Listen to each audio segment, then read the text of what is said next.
on. It's the first YouTube live stream here in this kind of area. I usually do this on TikTok. So if you're from TikTok, if you follow us from TikTok, I'm usually on the treadmill doing live streams on TikTok. So I thought I'd bring it over to YouTube, see how you guys like it or not, and we'll go from there. But basically, what I wanted to talk about tonight is a question I got earlier on how to kind of best prepare for physical therapy school applications as an undergrad. I believe the question was more so about how should undergrads, I kind of forgot the question, but how could aspiring physical therapists best prepare for physical therapy application? Something like that was the question. So answered it on TikTok, and I thought I'd bring it over to YouTube Live because I was like, I need to start doing some more YouTube Lives and see how it does over here because I usually do them on TikTok. So I was like, this is a perfect opportunity to do that. So that's what I'll be talking about here on this live stream. Then we'll go from there. First things first, if you heard about our New Money PT live event, but you couldn't come, you had other obligations, you had other things on your calendar, we have a secret for you guys who could not come to the New Money PT live event in person. So go to our link in bio or go to newmoneyptlive.com and you'll see what that secret is there. If you don't know what the New Money PT live event is, it's basically where we're helping you make money in school before you're a physical therapist so you can love your life as a physical therapist and not regret it. So for those of you who did not get an in-person ticket because you did not hear about it before or you couldn't come, we have a secret for you. Go to newmoneyptlive.com and you'll see what that secret is. And that secret disappears on Sunday. That's the big thing. So you got Friday, Saturday, Sunday to take advantage of that secret. So that's what we got going on. Those are the announcements. So what I wanted to talk about tonight, and if you guys have questions, drop them below. We'll do a Q&A after this little speech or whatever, then we'll go from there. That's what I usually do on TikTok. And I'll be heading over to TikTok after this. So the question was, how should a undergrad, a college aspiring physical therapist, best prepare for applications? And this person was specifically asking about, I believe, about 4 things. It was like extracurriculars, shadowing hours, application timeline, and DPT school search. So if I forget any of those, somebody help me with that and remind me. So the first one was extracurriculars. So when you're searching for extracurriculars or thinking about doing some, I want you to do whatever you like doing. Because if you don't, if I say, oh, do a mission trip, and you don't have time, money, or you don't like doing mission trips, or whatever that is, you're going to feel neglectful, regretful, feeling like you're obligated to do it just because somebody said it. You're not going to enjoy your experience, and that's going to show up somewhere in some shape or form in your application. So why do something you don't even enjoy or like doing or can't do, or stress out about something you can't do just because you think it'll look impressive? That's why I'm saying with extracurricular activities, do something you like doing, because almost anything can help you stand out. So pick something you like, go from there, and that'll help you stand out in your application. Next thing was no, that wasn't the next thing. Shadowing hours. Shadowing hours was the next thing. So with shadowing hours, what you have to realize is that observation hours, shadowing hours are not for the school. They're not for the physical therapy admissions committee. They're not for the physical therapist. They're for you to find out if physical therapy is right for you or not. Nobody else cares about them except you. However, there's some preconceived notion that if you have 2 million observation hours, that'll help you look better in your application. And that's not the case. So get whatever shadowing hours you need minimum, then move on and go from there. So if you need 80 hours, or if you need 16 hours, or if you need 100 hours, get those hours and be done and move on with the next thing you need to do in your application or in life. So that's the thing about shadowing hours. Next thing was DPT school search. These are the things I like to look for. I liked to look for myself as an applicant, and I like to tell my paid clients to look for as well. So it's 4 to 5 things. One is the cost of school, because it's cost, right? Next is location, because location feeds into cost. You have the cost of the tuition, then you have other stuff around that, like the books, the lab fees, the whatever fee, and all that stuff. Then you have your location. of where you live, your rent, your food costs, your driving costs, your all that stuff. That feeds into how much you're going to pay or how much in loans you need to take out to live while you're a PT student. Next thing I like to look at is when you can take the NPTE, because when you can take the board exam, which is the NPTE, determines how quickly you can make money. So if you go to a school that says, no, you can't take the NPTE until you graduate, and the NPTE is not until 3 months after you graduate, you're missing out on 3 months worth of salary as a PT or PTA. Why do that? Go to a school, you can go to a school that lets you take it early, so when you graduate, you can start working if you want to do that. That's that. And last thing is accreditation. There's probably one more thing. Oh, clinical rotations. Clinical rotations is important because you want to know, at least in my opinion, that's one of the most important things you need to look for, because that's where you're going to learn a lot of your real world skills. So clinical rotations, how do they work? How do you choose them? Where are they? How close, how far? How much are you going to have to pay while you're on clinical rotations? All that is very important. So I like to make sure you look at that. Then last thing is accreditation status. That is, or candidacy status, because accreditation status or candidacy status is, in my opinion, pretty similar. Anything outside of that, you don't want to go to. But you want to make sure that the schools you're going to are accredited or candidates for accreditation. So those are the big things with DBT School Search. Then the last question he asked about was application timeline. So with application timeline, you have to, first I need to know if they're asking about their timeline specifically, because that's a whole nother ordeal and discussion. Because for specific timelines, I just need to know your whole situation. And we do that all in our acceptance system coaching program and our acceptance fast track. So go to our website, y'all know how the internet works if you want to learn more about that. But with the timeline overall, the timeline works from summer to summer. So from June to May of next year. And within that timeline or within that cycle, there are different deadlines within that timeline. So from June to May, School A can have a deadline September 15th, School B, October 1st, C, October 15th, D, December 1st, Z, March 15th, right? But it's all within that cycle. So that's how the application timeline works. So that was a big question I got today. Thought I'd bring it to YouTube to help you guys out as well and test out YouTube. So if you guys have any questions, drop it in the chat. Hopefully I can figure out how to view this if I'm doing it right. If I can't see your questions, if you do have questions, I apologize. But I'm gonna head over to TikTok and go live there.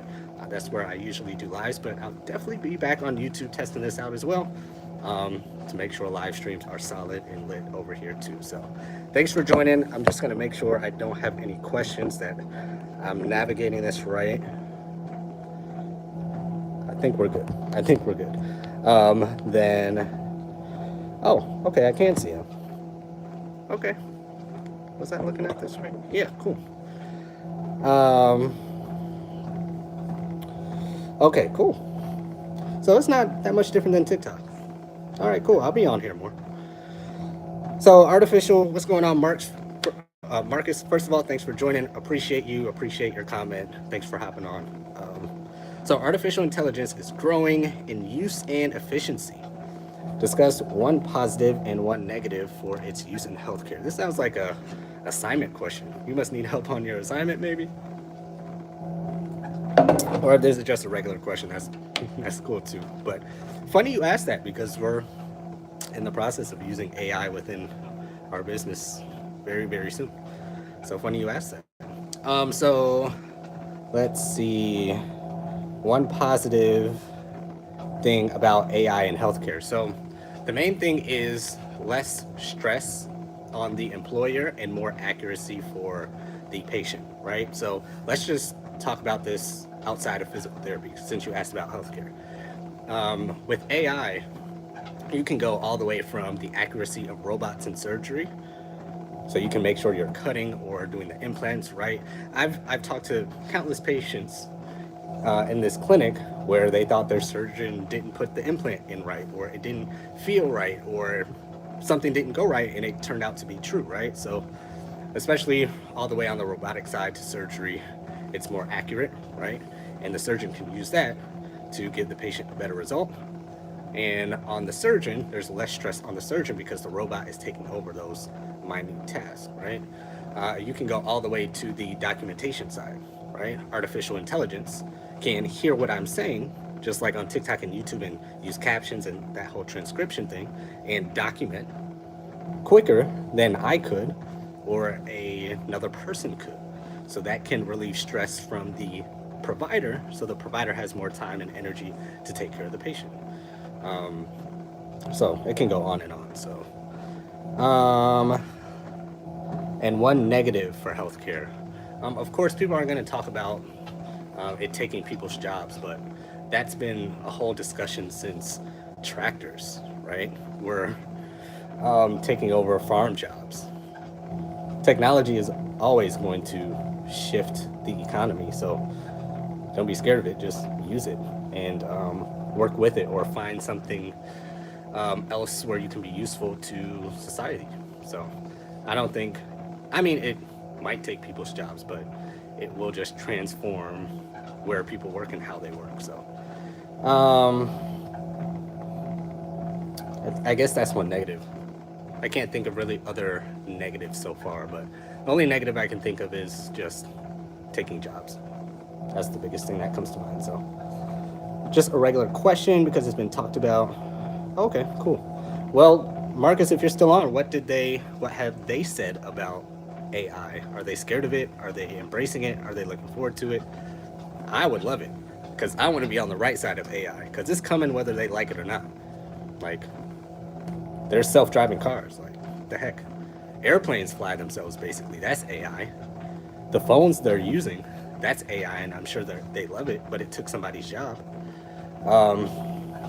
Something is going on right now that uses AI that they enjoy, but they don't have a problem with it, right? So I'm curious. If you're still on, let me know what they said. Low Life, what's going on? Would your program be a help to me for this application process? I know my deadline is October 2nd. Yes, absolutely. So we have four resources we usually use for people. But our fast track or our accepted system, I'm guessing that's the one you're talking about, or the two you're referring to. Yes, they definitely can help you.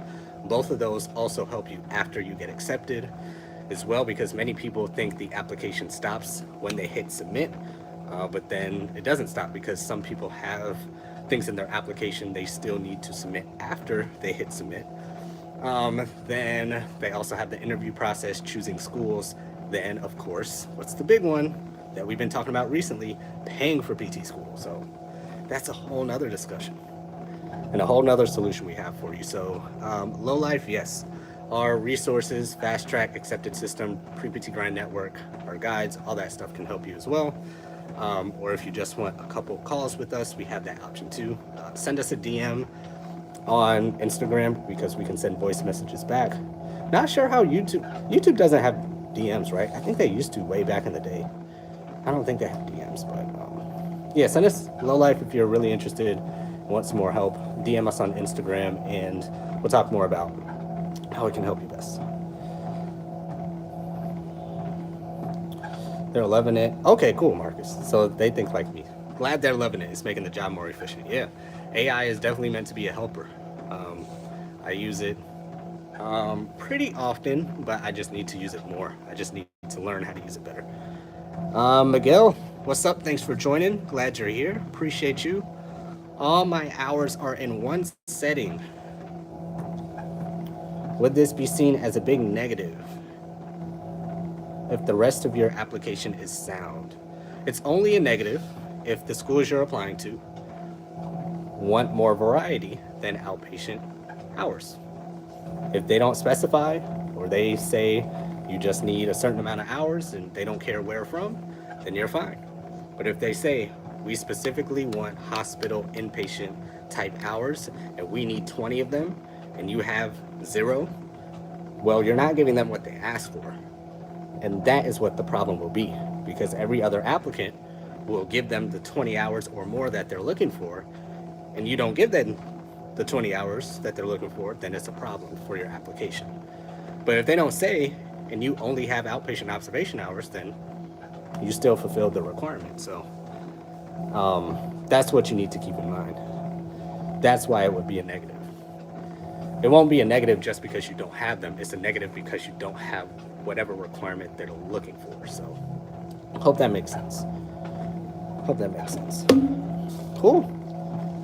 All right, this was cool. I'll be back on YouTube Live. I'll switch back and forth between TikTok Live and YouTube Live. I just got to make sure I make some thumbnails for YouTube Live because YouTube is picky about thumbnails. But if you guys have any last questions, you can drop them here. But I'm gonna hop on. I'll get this question from you, Miguel and Benjamin. Or if YouTube Live stays lit and y'all got questions, I'll just stay on YouTube Live for tonight and not go to TikTok. So we'll see. We'll see how this goes. I'm not applying to CSU Fresno, or you're. That's why I'm not applying to CSU Fresno. And because it's Fresno. I mean, hey, I've never been to Fresno, but I've heard about it. So I guess I kind of understand. That's fair though. Hey, you're the customer, Miguel. If you don't want to apply to Fresno for whatever reason, don't spend your money there and apply there. Don't go there. So there you go. You have that right, definitely. Benjamin, thanks for joining. Appreciate you. Thanks for hopping on, stopping by. Should I go to a guaranteed admission program, like a 4+4, or do the normal route? Well, they're usually a 3+4. No, they're usually a 3+3 from what I heard. But if it's a 4+4, that's a little long. That's the only reason I'm hesitant about saying yes, because that's 8 years instead of 6. But if you meant 3+3, then yes, definitely. Because my school had a. Okay, so if it's a 3+3, yeah, definitely. Don't pass up a guaranteed acceptance. So, yeah, definitely. If it's a freshman acceptance 3+3 program, 100%. Why not? I would do it. Guaranteed acceptance. You don't got to go through all the BS everybody else has to go through. So, 100%. What's your TikTok pre-PT grind? Marcus, everything from Instagram, TikTok, to the website, to YouTube, to Lemonade, to we don't have a Snapchat, to everything. Everything is pre-PT grind, just like it is here on YouTube. You can find us everywhere. What else do we have? We try to have everything. I try to be everywhere. We technically have a Twitter, I just don't post on it. Threads, I haven't posted on Threads. This is a lot of work. This media thing is a lot of work. But yeah, mainly we post on YouTube. We have Facebook, of course. We have a Facebook group, pre-Doctor of Physical Therapy students, if y'all are on Facebook. But pre-PT grind everywhere: website, Instagram, TikTok, YouTube, Facebook. So yeah. Okay, YouTube is staying lit. All right. What should I do if my professor does not get back to me for a rec letter? She said she was down to do it in June, but I only added her email on PTCast this week. Well, it's only been a week. She said she was down to do it in June. Today is August 17th. We only added her this week. I mean, it's only been a week. I'm stupid. It's only been a week. The bad thing about letters of recommendation are they're out of your control, and nobody cares about your letter of recommendation except you. So just think about it from the other person's perspective. If there's a high school student trying to get into the college you're at, right? They're like, hey, Erica McBride, can you write me a letter of recommendation? I'm sure you'd be like, yeah, sure, I'd love to help you out. But in your mind, you'd be like, oh, crap. I got to apply to PT school. I got to work out. I got to go to class. I got work. Then I got to go to my boyfriend and girlfriend's house. Then this weekend, I got to prepare for that. And I didn't do my hair yet. And I got this. Oh, my gosh. Like, their letter of recommendation is way at the bottom of your priority list. So that's the bad thing about letters of recommendation. But it's only been a week. So I'd give her this weekend. I'm not sure how busy. Is it a her? Yeah. I'm not sure how busy her life is. So I'd give it till after this weekend. Then, depending on how close you are with her, send her a reminder, give her an update on how things are going, depending on the last time you talked to her and stuff like that. So that's what I'd say. Daniel, thanks for joining. Appreciate you. Thanks for hopping on. I did not expect anybody to come on YouTube or get any questions tonight, because this was the first time I'm doing this style on YouTube. So I appreciate y'all. I will definitely be back on YouTube Lives on the treadmill. Oh shoot, I was supposed to be on an incline. I'm slacking. Do you know the differences between the work lives of PTs and PTAs, pros and cons? I'm in the decision process. I'm deciding between the two. So the work-life balance is basically the same. I'm sure you'll talk to somebody who will tell you different and say, oh no, PTs are so different than this and that. All right, sure, fine, whatever. But in my opinion, it's the same because they're both working generally 40 hours a week. It's generally a 40-hour a week job. Can you work more? Yes. Can you work less? Yes, of course. But it's usually within a 9 to 5 hour time, a 7 to 3 hour time, a 10 to 8 hour time. There's no overnights, there's no graveyards, there's no 16-hour shifts. It's not like surgeons or MDs or nurses. You go to work and you go home. I don't know why people make it sound so stressful. And it's both for PTs and PTAs. So as far as the work-life balance between the two, it's basically the same. If you're concerned about you not being able to go home and play video games or spend time with your family or do stuff on the weekends, it's your life. You can do whatever you choose to do. You'll be okay. Pros and cons of both. So the pros of physical therapy is more autonomy. You get more status from the outside world because you have the highest degree. You're a doctor of physical therapy. Nobody's asking when will you become a real physical therapist, blah, blah, blah, blah, blah. All that comes with the PTA, it doesn't come with the PT. However, the cons is that usually, not all the time, you're in more debt if you choose to go to a more expensive PT school. But you don't have to go to a more expensive PT school. You can get scholarships or make money in school, so you're not in that much debt or no debt at all. People say the paperwork of a PT is negligible, in my opinion. Every healthcare profession has paperwork, so to me, people just complain too much about that. Those are really the pros and cons that I can think of right now. With a PTA, the pros are less debt, then less school time, usually, but nowadays there's 2-year PT schools, so it's not that big a deal in terms of the time length for some PT schools, but generally PTA school is less expensive and you do not need a bachelor's degree for a PTA school, so that's the pros of that. I guess the cons are you make less generally as a PTA, but of course you can go to some part of the country in some setting or get lucky or negotiate and sometimes make the same or more than, let's just say, a new grad physical therapist. So oftentimes you'll hear that a PTA is making like $70,000 in a home health setting in Northern California, where a physical therapist in New York City in an outpatient clinic is making $65,000. So in that sense, as a PTA, you can make more than a physical therapist. But generally, in terms of the pay, a physical therapist would make 25 to 30 grand more a year in salary than a PTA. That's general. Of course, there's plenty of different situations. So, hope that helps. I'm in high school applying to college.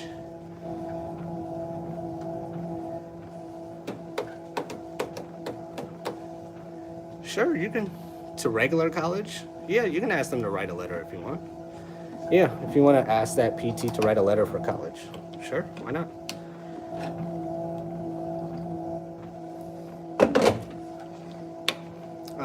You'll ask the PT to reach out next week, or you'll reach out to them next week. Cool.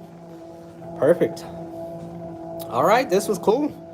I'll wait a few more seconds to see if there's any other questions, but again, we have our New Money PT Live events coming up.